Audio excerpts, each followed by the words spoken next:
My name is Andy. Hi, it's nice to meet you. And I'm so excited to come here today with such a special group because each and every one of you is really special. You know that? You are. Every single one.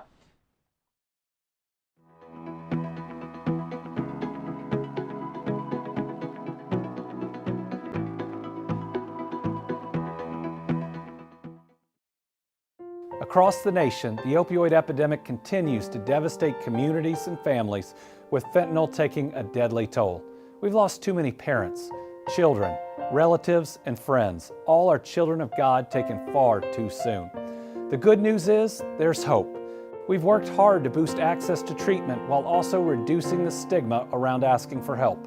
We made a lot of progress, but we still have a long way to go, and I'm confident we'll get there.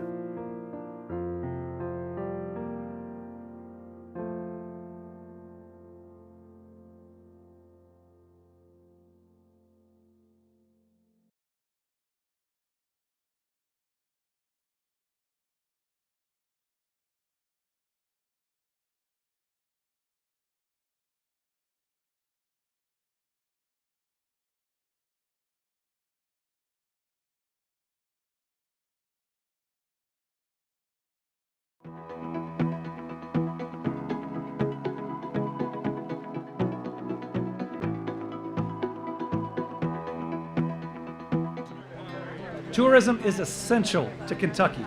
It's an industry filled with amazing leaders.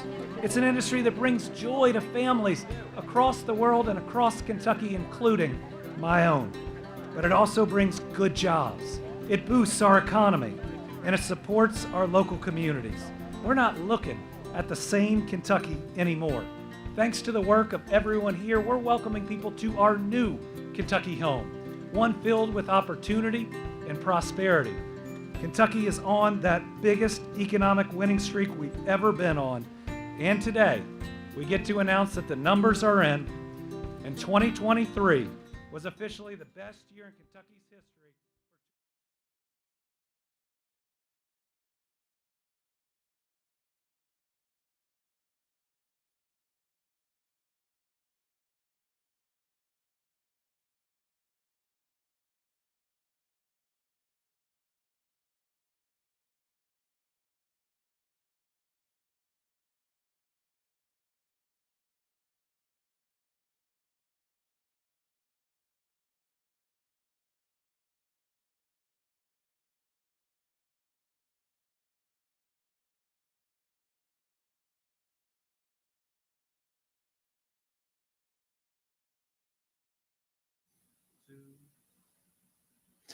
Good afternoon, everyone. I'm Andy, and welcome to this week's Team Kentucky Update. Today we'll start where we always start, with our red-hot economy and an update on economic development. Since I took office, we have now announced more than 1,000 new location and expansion projects for a record $33 billion in announced investments in Kentucky, in us, and the creation of what is nearly 56,000 new Kentucky jobs. And that momentum is leading to some exciting updates across the Commonwealth. Tomorrow is going to be a very exciting day in the Commonwealth. Starting at the Governor's Mansion at 10 a.m., we will make another historic jobs announcement that'll keep us at the forefront of an exciting industry of the future. This will be, I believe, the third largest jobs announcement since I became governor, and what will be the fourth largest private sector investment in terms of dollars. It is a really big deal. It'll be a really exciting announcement. And you can join us by tuning into my Facebook or YouTube channel at 10 a.m. to watch the exciting news. Also tomorrow, I'll be joining state and local officials and leaders from Stellar Snacks to cut the ribbon on the company's newest operation. This $137 million investment is set to create 350 full-time Kentucky jobs over the next 9 years in West Louisville. Initially, we believed this was the largest economic development project in the community for several years. We know it's the largest in decades, as far back as we've seen data. Stellar Snacks is the first woman-owned pretzel manufacturer in the United States. The investment is establishing the company's newest and largest industrial pretzel bakery on Dixie Highway in Louisville. The company has already hired at least 53 employees for the facility, and their focus is hiring local from the neighborhoods surrounding the facility. With great local partners and committed business leaders like the Galvins, who are the owners, in the past 6 months, we've announced and/or are bringing online over 1,000 new jobs in West Louisville. You think about that being the Goodwill Opportunity Center and the jobs that it has. Stellar Snacks and the 350 it's going to hire. And of course, Norton West Louisville Hospital, which we opened on Friday. They saw their first patients on Monday. This is the first hospital in West Louisville in 150 years with a significant amount of employment. This is us making good on our promise that we're going to make sure prosperity reaches every single part of Kentucky, that we all move forward together, and that everyone sees this opportunity and prosperity, that we're making announcements in virtually every county across this Commonwealth. Stellar Snacks is a perfect fit for West Louisville and the Commonwealth, and I cannot wait to see the company's next steps as they continue to grow. And finally, yesterday, I was able to visit with newly hired employees at ECTC Blue Oval SK Training Center in Glendale. The center's training the employees who are going to work at Ford Motor Company and SK On's transformative $5.8 billion EV battery production facility, which will eventually create up to 5,000 full-time Kentucky jobs. And we have some great progress to report. Blue Oval SK has currently hired approximately 1,100 workers, with 750 of them being assigned to Glendale. At full capacity, just Kentucky One, the plant that's coming online in the first quarter of next year, but the employees actually went in and started working for the first time 2 days ago. That one facility, which is 0.9 miles from end to end, will have 2,500 employees working in it. Training started for these employees in June of 2024, and the curriculum teaches employees technical, quality, and manufacturing processes. It was great to tour the center and see firsthand that we are training the workers who will help lead the EV revolution. And as I went through, I have to say I was struck by how technical this work is and the expertise that it takes. It is significant training to get them ready, which is why we agreed as part of the incentive package to ultimately build this facility. I was also impressed that 85+% of everyone that's been hired has been local, has been a Kentuckian. So great jobs for our Kentucky people. And then just the diversity of the employees was pretty incredible. All ages, all types of folks that are excited, every single one of them, to be a part of what will be one of the largest battery facilities in the country. There are now 300 plus Blue Oval SK employees who've been onboarded through this training center. And in total, they've received about 4,500 hours of training. Blue Oval SK is currently hiring production operators in Kentucky. You can fill out an application at blueovalsk.com. Sign up to attend one of the hiring sessions at the link on the screen. It is incredible to have been involved in these negotiations, to make the pitch, to have competed with other states and won, to have made the announcement, which we did in front of the Capitol with such promise, and now to see these two enormous facilities almost complete, the construction complete on one, and just fitting out the final parts of it. This game changer is here, and it's now impacting people's lives directly, who are able to get meaningful employment, provide more opportunities for their kids, and work in an industry and in an area we know is going to be here for decades to come. We know that EVs are the future. We don't know how quickly they'll get here, but the future has been built in Kentucky, and we are going to be a really big part of it. On Tuesday, we also had a big announcement where we were joined by economic development and tourism leaders at Keeneland in Lexington. These are leaders who helped us break every economic development record and every tourism record on the books these past few years. And let me tell you, folks, we're about to break a lot more.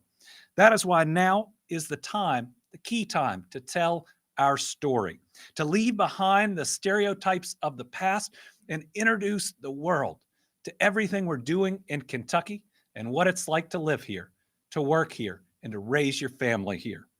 This is our chance to talk about how Kentucky is a world-class destination where business and speed to market are fast, but the pace of life is just right. I think that's something a lot of businesses and families are looking for when choosing a place to call home. And we're going to work together to make sure they know Kentucky is the best choice for their home. So on Tuesday, I was proud to unveil a new initiative for Team Kentucky called Our New Kentucky Home. New Kentucky Home is a comprehensive marketing effort that will reintroduce Kentucky to the world. It'll combine economic development, workforce, and tourism efforts, recognizing the critical role that quality of life plays in so many of these decisions.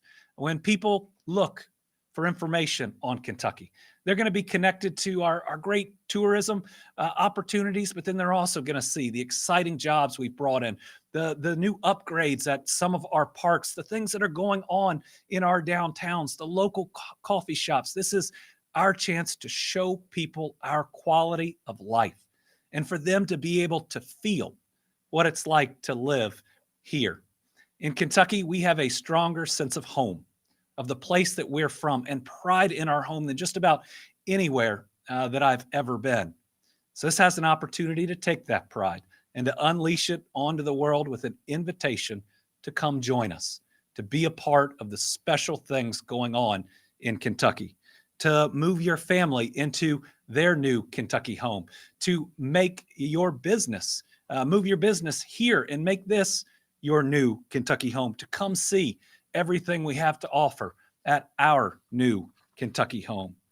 Our main goals are to increase economic investment, attract and retain talent, and increase tourism across Kentucky. So this initiative includes a wide variety of efforts that include a new website for the Cabinet of Economic Development, testimonials from Kentuckians and businesses, digital assets, and new graphics and messaging and more.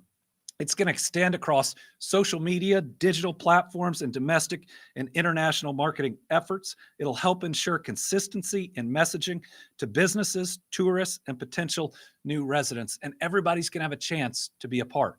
I was at KCO yesterday talking about this and hearing judges and magistrates already planning on how they were going to try to entice businesses and talent to move to their new Kentucky home in their county. Everybody being able to bring their own creativity, but having a message that is similar. That if somebody gets online and looks at Lake Cumberland, they also probably get to see Lake Barkley. But again, the new jobs and the way of life and how we're investing in our people. Together, we'll be saying, we love Kentucky, and so will you. Come be a part of our new Kentucky home. It'll help us expose people and business to our local stores, our schools, our way of life. So take a look at this video, and I hope you'll feel the excitement that we're going to share all around the world. In Kentucky, we're moving forward together. Our businesses are winning, and our families are thriving. Because Kentucky is a place where business is fast, but the pace of life is just right. We found the way to create a brighter future by working together, by leading with our values of kindness and hard work. Now, we're looking at a new Kentucky, one where good jobs and a good life are possible for everyone. Y'all interested? We don't blame you. So come explore your new Kentucky home.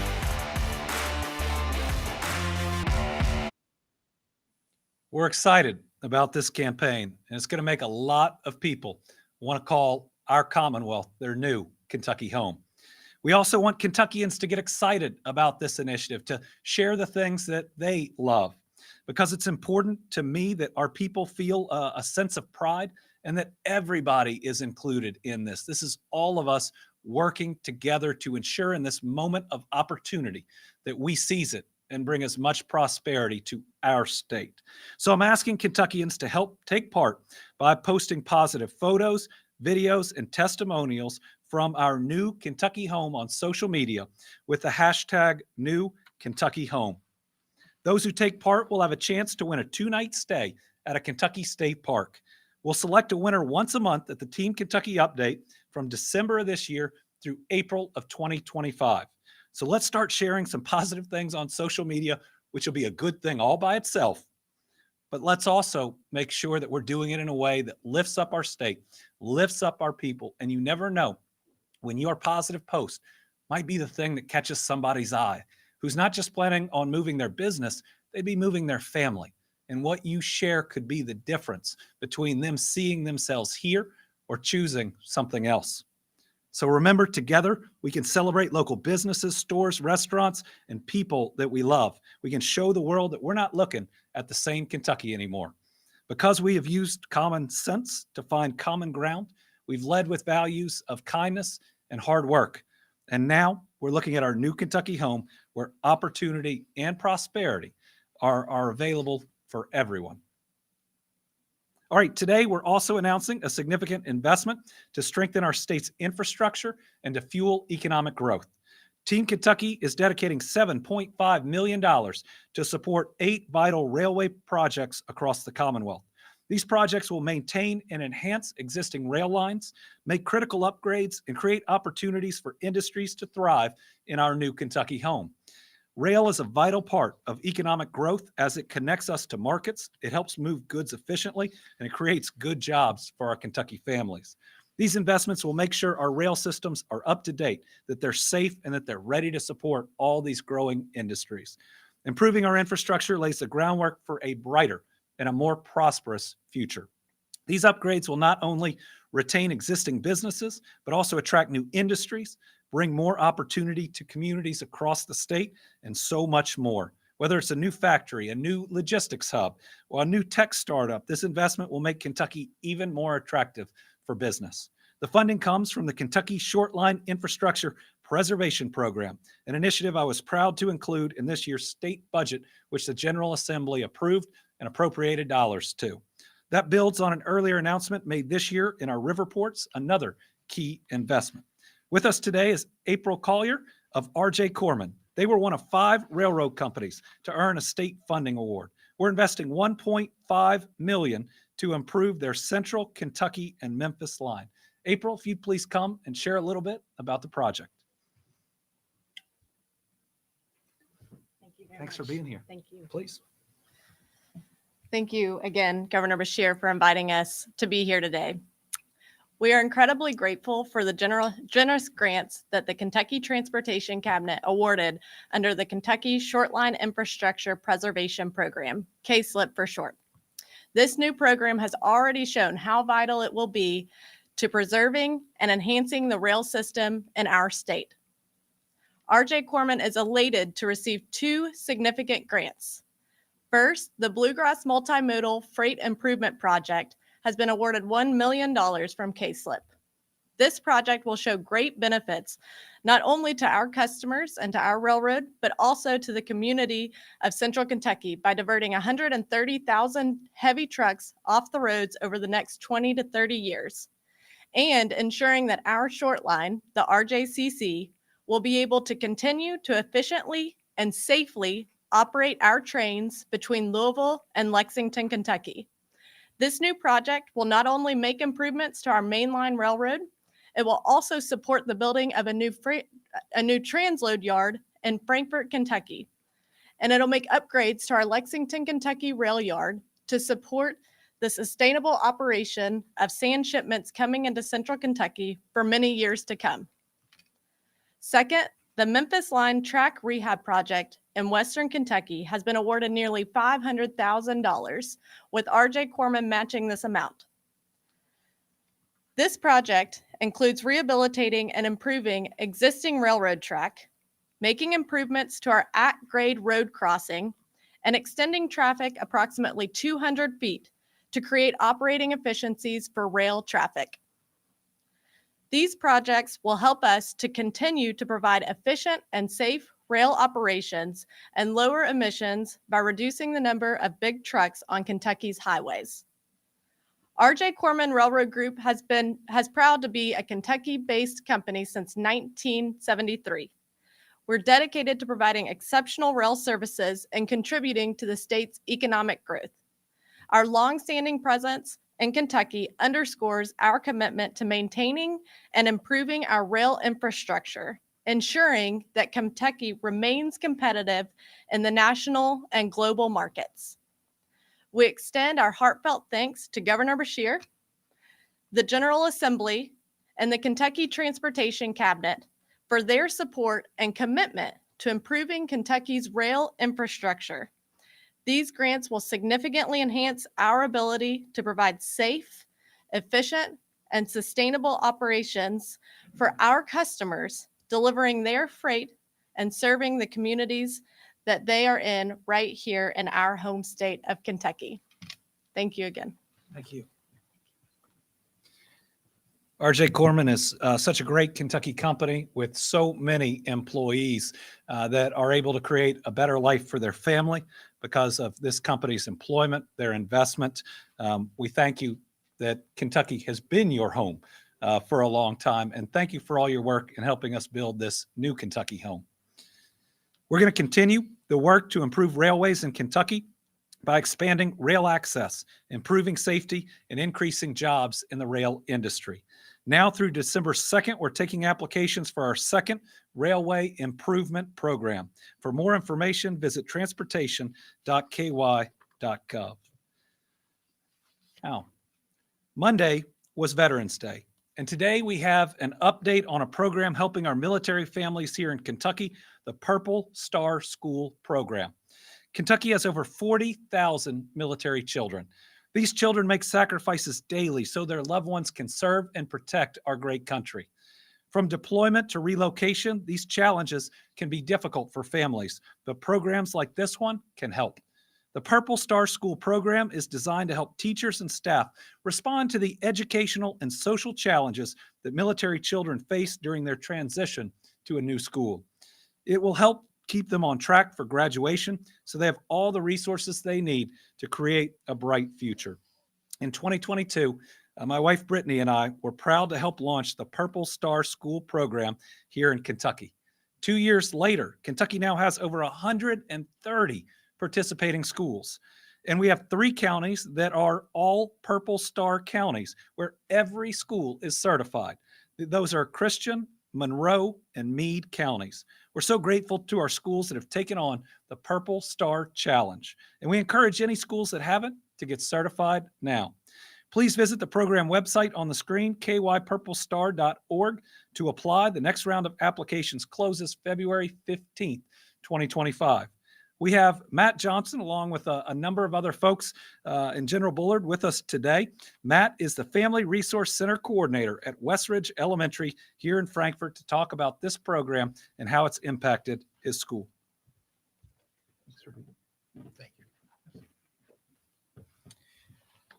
Well, good afternoon. As the governor said, my name is Matt Johnson, and I do have the privilege of serving as a Family Resource Coordinator at Westridge Elementary here in Franklin County. As with most schools and communities, there are students and groups that need more things and more attention than others. It could be a family struggling to make ends meet that needs food. It could be our leadership students who are working on a project or a challenge that has been tasked to them. It could be any of our students that have been impacted by incarceration of a family member, and they need to just talk about what they're going through. It could be one of our military-connected students who are facing challenges that most of us don't really know and can't understand unless we've been in their boots. We started the Purple Star program at Westridge in part because the Boone Center sits in our backyard. The reality is that the military is a large part of the past of our community and is a large part of the future of our students. Our students look up and see Black Hawk helicopters practicing their maneuvers daily. We invite our neighbors to come to our school for our annual first responder breakfast and for career days. We have taken students to the Boone Center simply to say thank you for all they do around our state, around our country, and around our world. It's an added bonus that our students get to tour the hangar where their fleet of helicopters rests. We also have several teachers whose spouses currently serve in the military. Additionally, we recognize that it is the entire family that serves. Seeing this need, we felt it was vital that we became a Purple Star school to offer any and all support to our families, and especially those that are military connected. We received our Purple Star designation in November of 2022. We received a banner, several challenge coins as part of that presentation at school. The banner is hung up in our gym and people see it every time they use it. At Westridge, our military connected students represent every branch of the military, including our Kentucky National Guard. They have moved in and out of our school with each deployment in order to new duty station. They have seen their parents leave for trainings and specific job schoolings. These students are tough, resilient, and adaptive. These students also experience higher percentages of mental and behavioral health issues. Our Purple Star program seeks to highlight the positive attributes of these students. We want students to grow their leadership ability and to use these abilities to help make our school and our community a better place.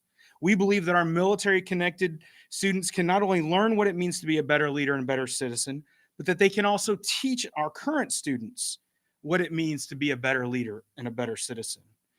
I believe expanding a student's worldview allows them to get a better understanding of their place in the world and that our world needs them. Our military connected families are helping our students accomplish that. And we are seeing all of our students understand their community better. It has been a privilege to be a liaison for the Purple Star program and be a Purple Star school. But it could not happen without a team of people around me.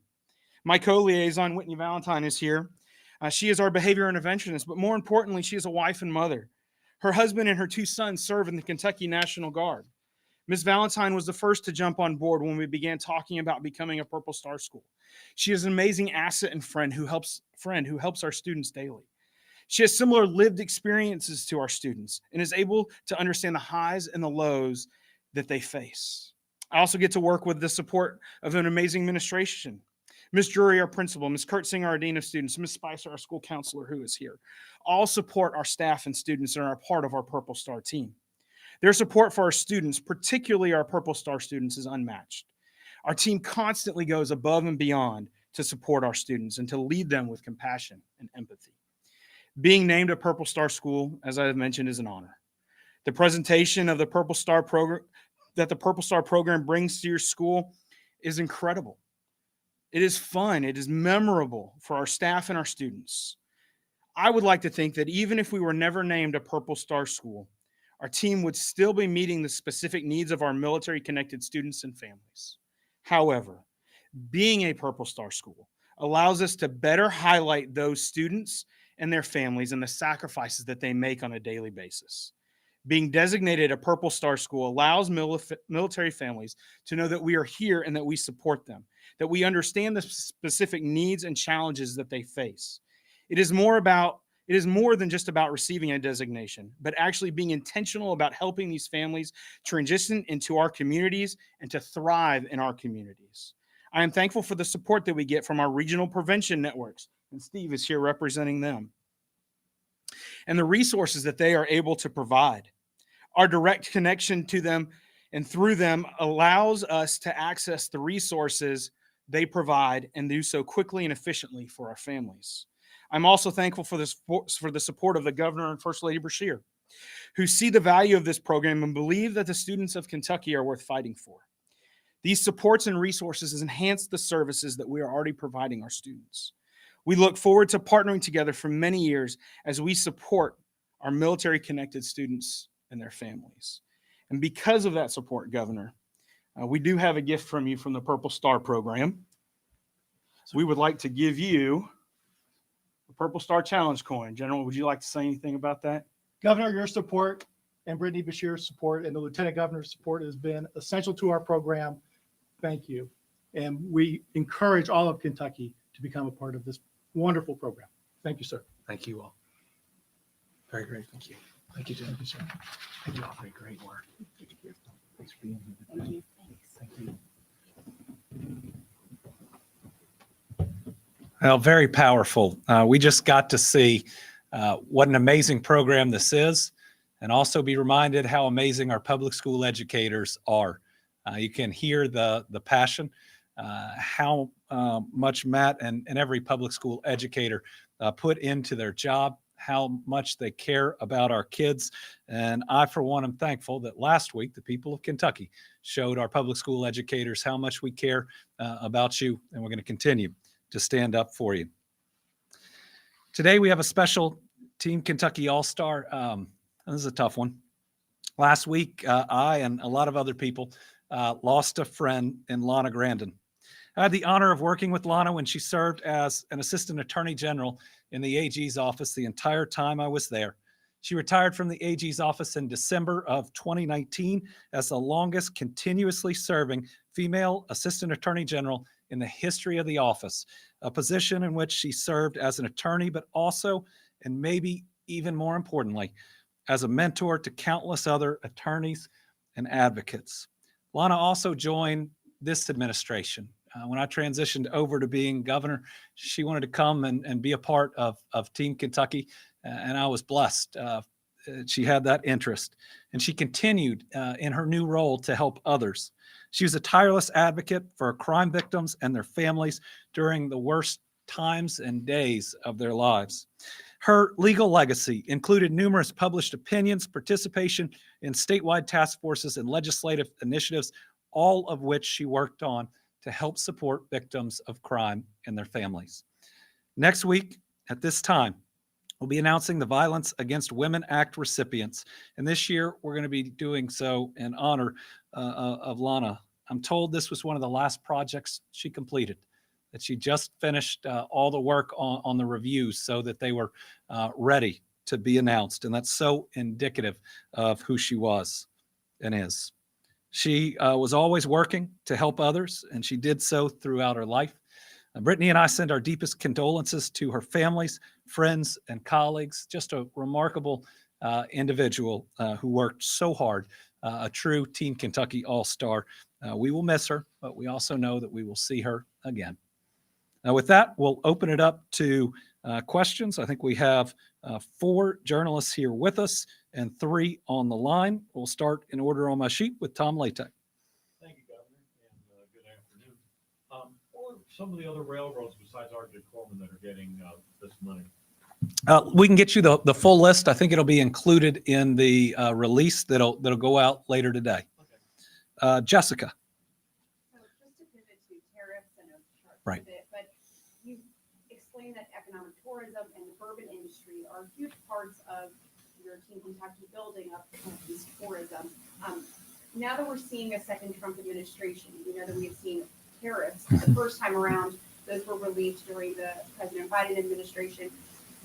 What are those conversations like because they become such a cornerstone of your policy for them? The question is on the incoming Trump administration and tariffs and the impact that it may have. I think the answer is we'll see. Last time around, President Trump used tariffs as leverage during different negotiations, put a tariff on steel coming from the EU, which led to a retaliatory tariff on bourbon. That was done because at the time, Mitch McConnell was the majority leader in the Senate. You also saw a tariff from the EU on blue jeans because Levi's is in San Francisco and the representative there obviously was the Speaker of the House. And so we haven't seen a direct policy yet on how they will be used. I think the most information that's been put out there is we can expect tariffs on Chinese goods in particular. That could impact the price of a number of things within the United States. I guess it could also encourage production of things inside the United States. So this is one that we'll have to wait and see, and I don't think that we will see kind of a rollout of here are all the tariffs that we're looking at. I think they'll come at different times, and my job as governor will be to work to protect our industries and to make sure that we continue to thrive regardless of what policies put in place. I'm going to do my best to also work with our federal delegation. When we look at jobs in different industries, I mean, they're Kentucky jobs. The bourbon industry creates a lot of Kentucky jobs. So certainly my hope that our federal delegation, which has worked well with this administration in places we agree, will help us protect those important jobs and programs here in Kentucky. We don't necessarily see preventative measures yet because, again, we haven't seen how this program is going to roll out, and I don't want to be reactive. My goal is to work with the incoming administration anytime it's good for Kentucky, and to stand up to any administration anytime that it's bad for Kentucky. That was the same way that I operated as Attorney General under both President Obama and President Trump, and how I've served as governor under President Trump the first year, and then President Biden, and now President Trump coming in again. Thank you. Carolina. Staying on the topic of tariffs, there are certain policy groups that say states in the Midwest and the South particularly feel them the hardest, and Kentucky is at the top of that list. The groups say that Kentucky would see the largest total tariff payment under the President-elect's new proposal. Are you concerned about what this could potentially do to Kentucky's economy? Well, I'm concerned about tariffs generally, not necessarily how they impact our economy in terms of jobs, but how they impact the price of goods. I mean, we just had an election that was significantly about inflation and other core issues. My hope is that a president that ran on decreasing inflation and making things more affordable won't put policies into place that will raise prices, because that's what happens with tariffs. What happens is if something costs, $10 right now and a 20% tariff is put on it, it's going to cost $12. That tariff is ultimately passed along to the consumer. So I have some concerns, but at the same time, we haven't seen what they're going to be and where they're going to be. And so while I have concerns over it as a general policy, I want to wait and see how the president-elect is ultimately going to use it once he comes into office. And then hopefully there will be an ability to communicate and talk about the impact that it would have, not just on us, but on other states as well. I think we had a question last week about the EV industry, for instance. I mean, you look at Kentucky having 10,000 EV jobs, and we voted for President Trump as a state by 30 points. So hopefully the incoming president wouldn't want to hurt jobs, especially in a state that voted that way. Look at Ohio, which also went red on election night, that's building that enormous chips facility. And a rollback of that policy would hurt workers there, many of which most likely voted for President-elect Trump.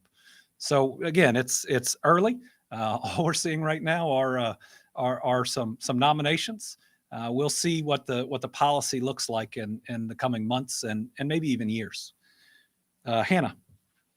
Hi, Governor. So, pivoting to the topic of immigration, President-elect Donald Trump has vowed to execute what he's calling a mass deportation plan. I know Illinois Democratic Governor J.B. Pritzker has vowed to oppose any deportation raids enforced by Trump. Would you also plan to oppose any raids? So we haven't seen any plans or had any group reach out to us yet about how President Trump would plan to go about that. We would look at anything that a president is trying to send our way. We'd look at the legality of it. I'd certainly want to see any specifics before making any type of broad comment. And remember that within immigration there's a lot of nuance. There are folks that crossed over and are in the United States illegally, and that's very different from folks that are here legally through an asylum program. And wanting to make sure as we do the analysis moving forward that we recognize that nuance and ultimately react accordingly. But a lot of things are said on campaigns. I do expect the new administration to be tougher on immigration, but we'll see what the tools are that they plan to use, and we'll see what we're asked to do. Certainly anything that we're asked to do will have to be ultimately legal under both federal and state law.